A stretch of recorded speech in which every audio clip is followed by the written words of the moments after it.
حضار محترم سلام عرض میکنم، خیر مقدم میگم و همینطور به 4 مهمان این سمینار تشکر میکنم که قبول کردن امروز با ما اینجا باشن. رفتار رژیم جمهوری اسلامی هرچند که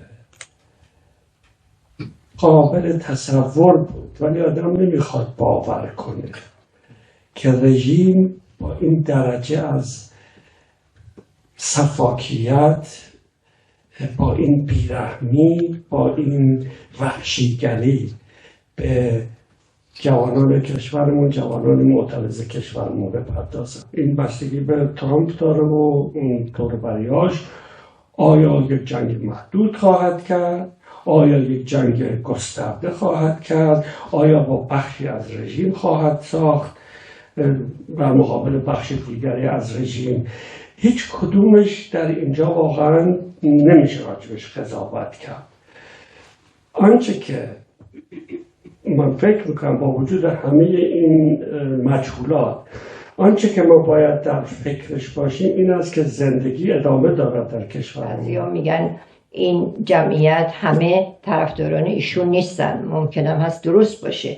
من خیلی هم میشناسم که میگن ما وظیفه داریم بریم و این جمعیت رو کاملا نشون بدیم به جهان، برای اینکه بگیم این حجم، این جمعیت بزرگ ایرانیان خارج از کشور مخالف هستند با جمهوری اسلامی.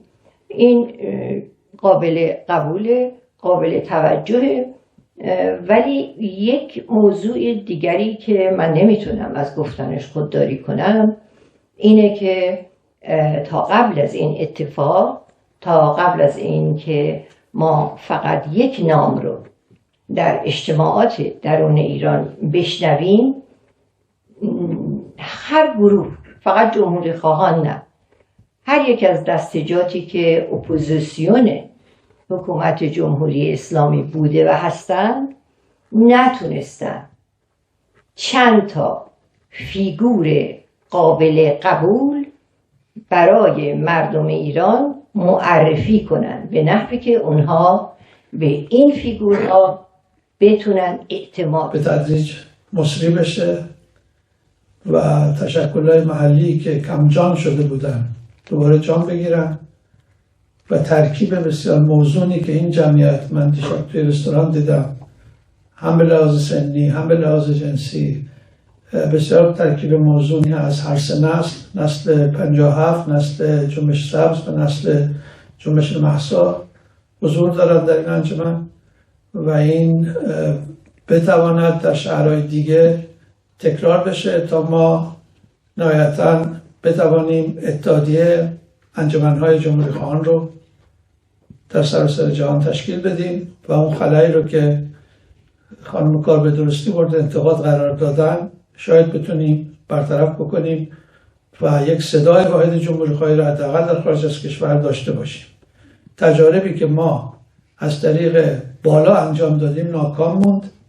اتحاد جمهوری خواهان که در 2003 تشکیل شده بود الان به یک جمعیت خیلی کوچیک و کم اثر تبدیل شده. گروه های دیگر هم که از دل اتحاد جمهوری خواهان در اومدن به گروه های کوچیکی تبدیل شدن که نتونستن تا امروز یک نهاد نیرومندی رو ایجاد بکنن و تلاشایی که از بالا داره صورت میگیره که گروه ها با هم متحد بشن خوبه، باید پشتیبانی کرد، باید امیدوار بود.